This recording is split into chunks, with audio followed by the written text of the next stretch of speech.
Graça e paz, meus irmãos. Que Deus abençoe a vida de cada um de vocês. Estava aqui pensando hoje sobre crescimento de igreja. E eu comecei a pensar um pouco na minha época de seminarista.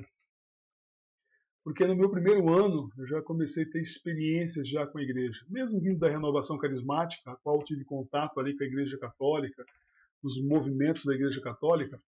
Mas quando eu vim para a igreja evangélica e fui para o seminário, eu tive contato justamente com a igreja em si, né? Com o crescimento, com o avivamento da igreja, e comecei a ser um instrumento na mão de Deus também por onde foi que eu passei.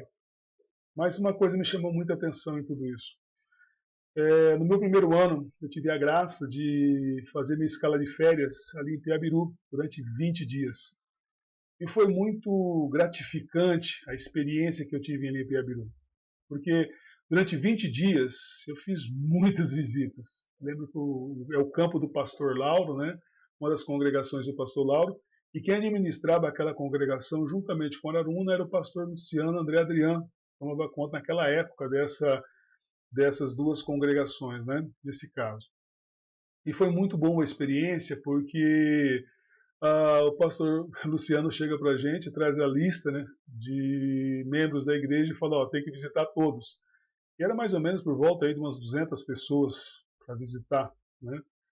E foi assim muito gratificante, porque na época Deus me deu a graça de conhecer o Tínia Solange, conhecer também o irmão Pedro, a sua esposa, né? Saudoso irmão Pedro, que Deus tenha no bom lugar, né?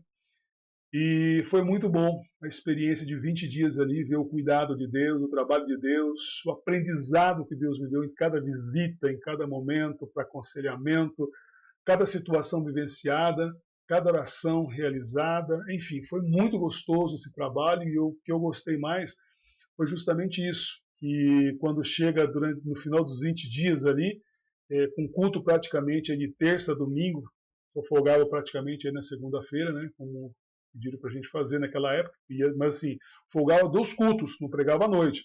Mas durante o dia a gente visitava e como não pregava à noite, a gente também já fazia também ali, adiantava as visitas que precisava fazer. Então foi de segunda a segunda praticamente ali, trabalhando direto ali para ver o trabalho. Em 20 dias a gente viu aí o trabalho pronto, junto com os irmãos, trabalhando em equipe ali, todo mundo junto. Vimos o trabalho, a igreja hoje, graças a Deus, a igreja de Pabiru tem ali um bom templo, né? Uma igreja muito bem centralizada, né? Graças a Deus por tudo isso. Mas depois, com todo esse ritmo, eu fui para Araruna. Só que chegou em Araruna não tinha mais esse ritmo, não tinha tantas pessoas, era o início de um trabalho, né? Começou um trabalho ali no salão da irmã Cleusa, né? Naquele momento, a esposa do irmão José Carlos, que logo depois o irmão José Carlos também veio trabalhar com a gente também. E ali eu fui praticamente para casa da irmã Lira, naquela época, né? Fui para casa da irmã Lira, que foi também um trabalho muito bom. Passamos 10 dias ali trabalhando, depois recebi um convite de fazer escala fixa ali em Araruna, e graças a Deus fiquei ali praticamente um ano e meio, mais ou menos, se eu não estou enganado. Saí, acho que se não estou enganado, ali, saí no final não, nas férias de julho do terceiro ano, que eu estava no terceiro ano, porque eu fui fazer uma escala de férias de julho lá em Tocantins com o pastor Josué Lucas, e aí foi outra pessoa me substituir ali, e eu fui depois, quando eu voltei, já não voltei mais para Aruna, e fiquei mais durante aquele período mais na igreja ali em Jussara e Terra Boa também, como determinação ali do presbitério, também que a igreja pediu para que eu fizesse. Sem problema nenhum. Aprendi muito com essas igrejas, e ali quando terminou em 2000 eu fui pastorear Barra Bonita, que tinha um perfil mais ou menos igual ali de Araruna, um grupo pequeno de pessoas, e ficou assim muito legal trabalhar, porque como você já sai do seminário com essa bagagem, com essa experiência de trabalhar com igreja, que é muito bom, né? A gente vai trabalhando. Fomos trabalhando ali durante um ano, 2 anos ali em Barra Bonita, praticamente ali. E ali, no final do segundo ano, quando eu voltei para estudar, eu vi o resultado também do trabalho. Um pouco diferenciado, né? Porque Barra Bonita não tinha como você fazer muitas visitas, porque lá as pessoas, lá é muito longe, as pessoas moram, né?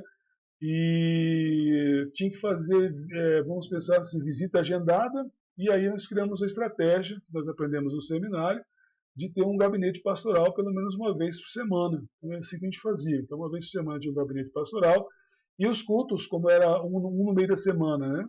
e no outro final de semana, naquela época também, por morar muito longe, então eu tinha que se concentrar em poucos cultos, mas mais atividades com as pessoas. Então, quando acabava os cultos, geralmente a gente ficava até mais tempo ali também conversando, aproveitando o tempo para conversar com as pessoas.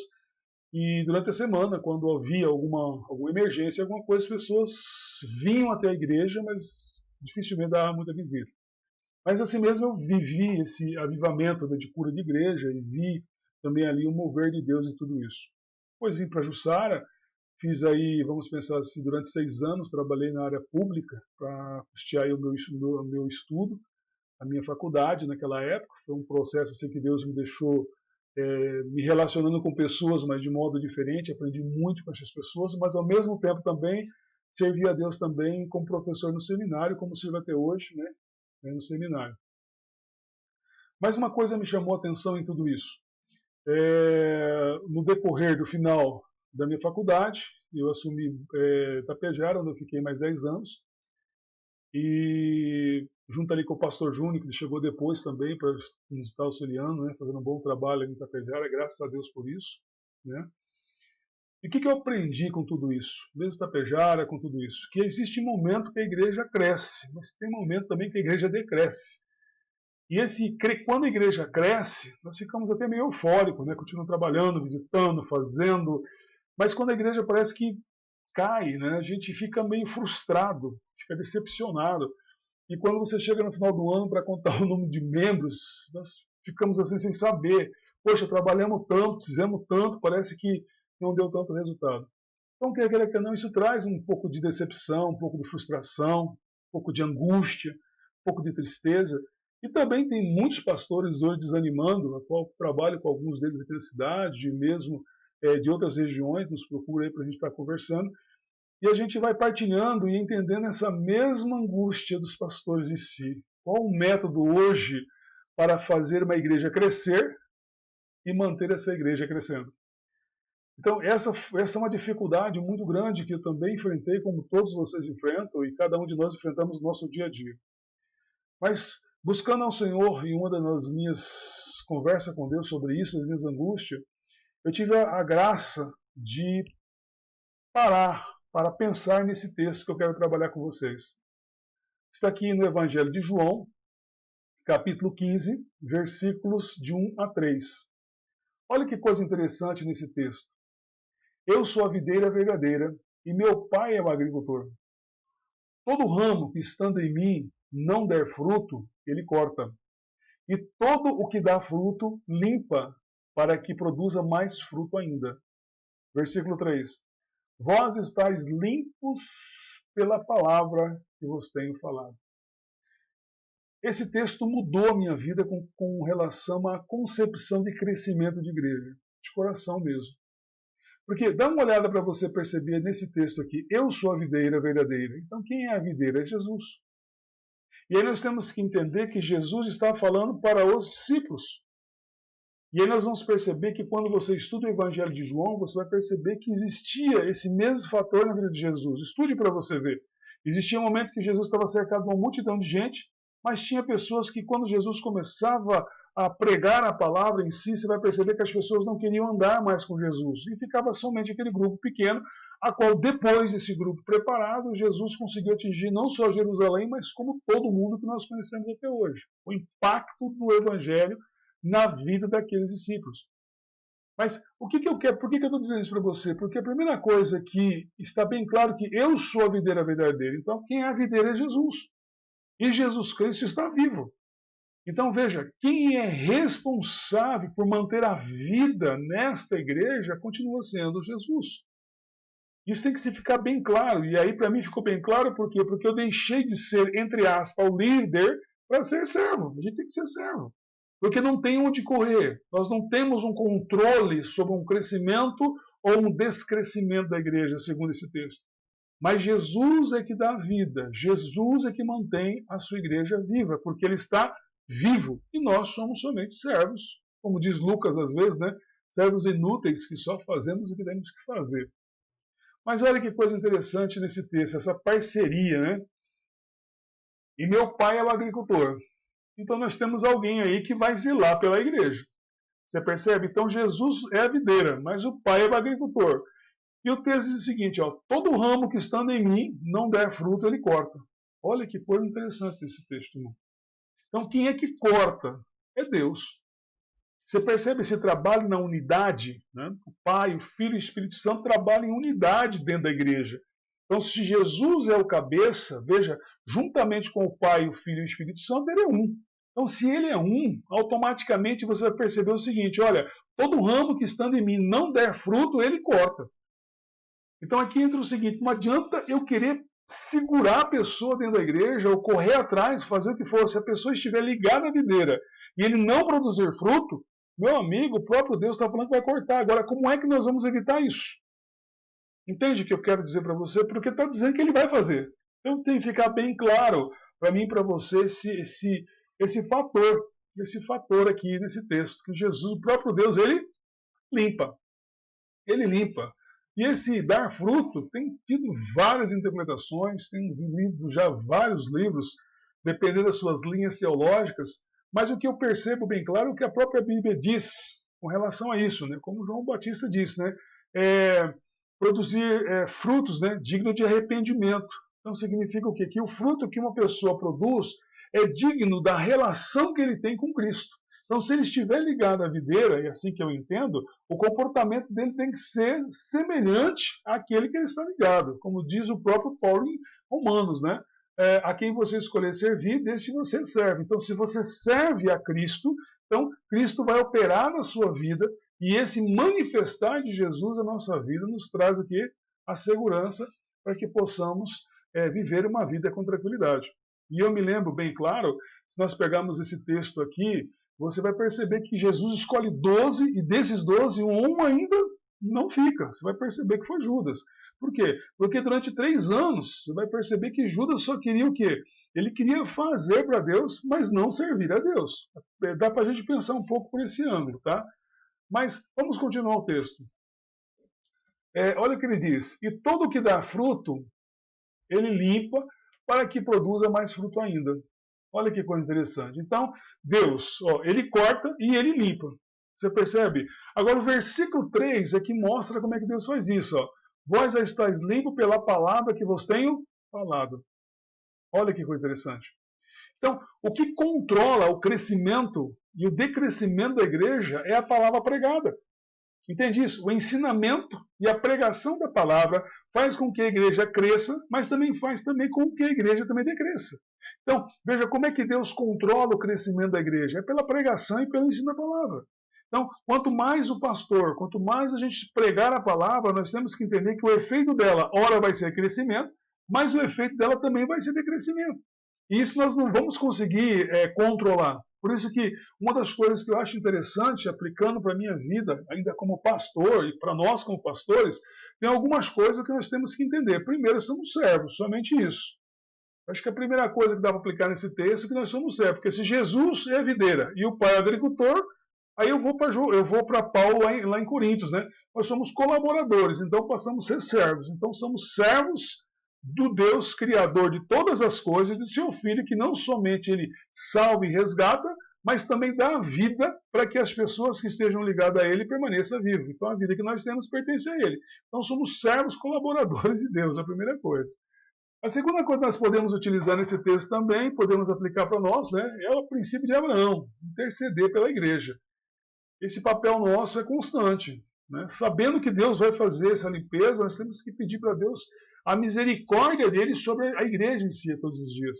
Porque, veja, se as pessoas vão ser limpas pela palavra, se as pessoas vão ser cortadas pela palavra, se é a palavra que vai controlar o crescimento e o decrescimento da igreja, quer dizer o seguinte, nós temos que estar sempre clamando a Deus, a misericórdia de Deus, para que Deus possa fortalecer, ou fazer como Paulo diz, abrir a mente, o entendimento, para que essas pessoas possam entender as Escrituras e possam ser por elas libertas, veja bem, limpas, porque à medida que as pessoas vão conhecendo as Escrituras, elas vão conhecendo o amor de Deus, que é o próprio Jesus Cristo. E à medida que essas pessoas vão conhecendo o amor de Deus, que é Cristo, veja, Cristo vai fortalecendo essas vidas e com isso também elas vão permanecer também na sua igreja. Então, esse texto me deixa bem claro para que eu não fujo da minha responsabilidade. Então, primeiro eu sou servo, primeiro eu sou intercessor, mas também eu tenho que entender também que eu tenho que ter um contato com Jesus. Eu tenho que estar meditando nesta palavra constantemente, não somente para preparar sermões, mas para que eu possa ter esse contato, porque quando nós estamos nessa devocional com Jesus, como estamos fazendo aqui agora, Jesus está falando comigo. Jesus está falando comigo o seguinte: Newton, pregue, ensine, interceda. É o que eu tenho que fazer, porque eu somos somente servo. Então, quando a gente começa a entender esse texto por esse lado, você vai perceber como isso é maravilhoso e como isso tira um peso das nossas costas, mas também nos responsabiliza em pregar e ensinar as Escrituras. Veja, e o resultado vai ser justamente de Deus e não nosso. Nós somos somente colaboradores. Olha que interessante, colaboradores. O crescimento da igreja não vai depender daquilo que eu e você fazemos em primeiro plano, mas vai ser daquilo que Jesus já fez na cruz, daquilo que o Pai, juntamente com o Filho e o Espírito Santo, está fazendo hoje na igreja. E em segundo plano, nós como colaboradores podemos interceder, como Abraão fez, como Moisés fez, como Paulo fez, como tantos outros fizeram diante de Deus, pedindo a misericórdia pela igreja, porque eles conheciam o Deus que eles serviam e sabiam que esse Deus poderia fazer isso. Então, e também nesse ponto também, estar sempre refletindo, meditando, lendo, estudando, buscando, entendendo a palavra, para quando nós formos para o púlpito, cumprir em nós o Mateus capítulo 10, para que o Senhor possa lembrar tudo aquilo que Ele tem nos ensinado, para que possamos ser uma bênção na mão do Senhor Jesus. Que Deus abençoe a sua vida, que Deus abençoe assim o seu ministério, ou o nosso ministério, e que Deus possa nos dar cada vez mais a humildade para mantermos aí essa qualidade de servos, intercessores pela sua igreja e também sermos um instrumento, né? Eu acho muito interessante o instrumento. Eu gosto muito de estudar a história da igreja e quando eu estou estudando a história da igreja eu vejo que muitos e muitos líderes, né, pastores, padres e líderes religiosos do passado, eles cometeram uma falha que eu tenho muito medo de cometer. Que eles deixaram de ser servos para ser deuses. Fizeram seus impactos na igreja, fizeram tanta coisa, mas eles deixaram de ser servos e começaram a ser deuses. E quando isso acontece com a gente, nós esquecemos de um texto desse, porque nós queremos arrumar métodos, queremos ser responsáveis pelo crescimento da igreja. E quando a igreja não atinge o que nós queremos, criamos uma expectativa tão grande, mas a igreja não atinge o que nós queremos. O que acontece com a gente, meus irmãos? Ficamos decepcionados, ficamos frustrados, entramos em burnout, entramos em estresse, entramos em depressão, enfim, tantas coisas acontecem e nós deixamos a vez de ver esse texto. Eu sou a videira verdadeira, meu pai é o agricultor. Todo ramo que estando em mim não der fruto, ele corta, e todo o que der fruto, ele limpa, para que produza mais fruto ainda. Vamos orar juntos? Senhor Jesus Cristo, neste momento, meu Pai, nós queremos nos colocar diante do Senhor. Quero, neste momento, pedir ao Senhor que venha perdoar os nossos pecados, porque às vezes, Senhor, esquecemos que somos colaboradores do Senhor, e que o Senhor é que mantém a vida na Tua igreja por meio da pregação e do ensino da Tua palavra. E nesse momento, Senhor, o Senhor possa abrir nossa mente, nosso coração, ó Deus, perdoando o nosso pecado, Senhor, e nos fortalecendo para que possamos continuar sendo servos na Tua casa, um instrumento às Tuas mãos, Pai, nesse momento tão maravilhoso que é te servir como pastor ou líder eclesiástico que somos. Mas também, Senhor, lembra da Tua igreja. Perdoa o pecado da Tua igreja, Pai, neste momento, e que o Senhor possa abrir a mente e o coração dos Teus filhos, ó Pai, para que eles possam ser avivados, fortalecidos e abençoados pelo Senhor, porque eles precisam do Senhor, meu Pai. Lembra, Senhor, que essas pessoas são compradas pelo Senhor. Entenda, meu Deus, que muitas vezes eles não vão produzir os frutos dignos de arrependimento, como o Senhor ensina por meio de João Batista, mas que a Tua misericórdia, que Teu amor como Pai, possa manter esta igreja, Senhor, fortalecida. Interceda, Senhor, por cada um dos Teus filhos, para que eles possam ser fortalecidos. Quanto a Teus pastores, Pai, Teus líderes, a qual o Senhor colocou de frente com o Teu rebanho, que o Senhor fortaleça a fé dos Teus filhos, que o Senhor fortaleça a fé da sua família, que o Senhor guarde as suas vidas, ó Deus, e livre Teus filhos de todo mal. Quero abençoar essas vidas, meu Deus, neste momento, em nome de Jesus. Amém. Que Deus abençoe a sua vida, em nome de Jesus. E faz um comentário aí, como é que está teu ministério, como é que, se você também já passou por essas decepções, frustrações, tá? Queria que você me desse aí um feedback também das suas experiências, tá? Se puder gravar alguma coisa também para me fortalecer a minha fé com o seu testemunho, eu te agradeço. É muito bom ouvir testemunho de pastores como você, que juntamente comigo estamos enfrentando tantas situações difíceis, mas o Senhor tem nos dado graça para continuar firme no ministério que nos deu, tá bom?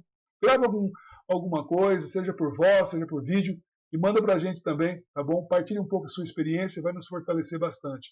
Deus abençoe a sua vida, meu irmão, que Deus fortaleça você, e qualquer coisa, estamos aqui juntos para nós partilharmos aí as alegrias, as tristezas, intercedemos e fortalecer. Fica com Deus, meus irmãos.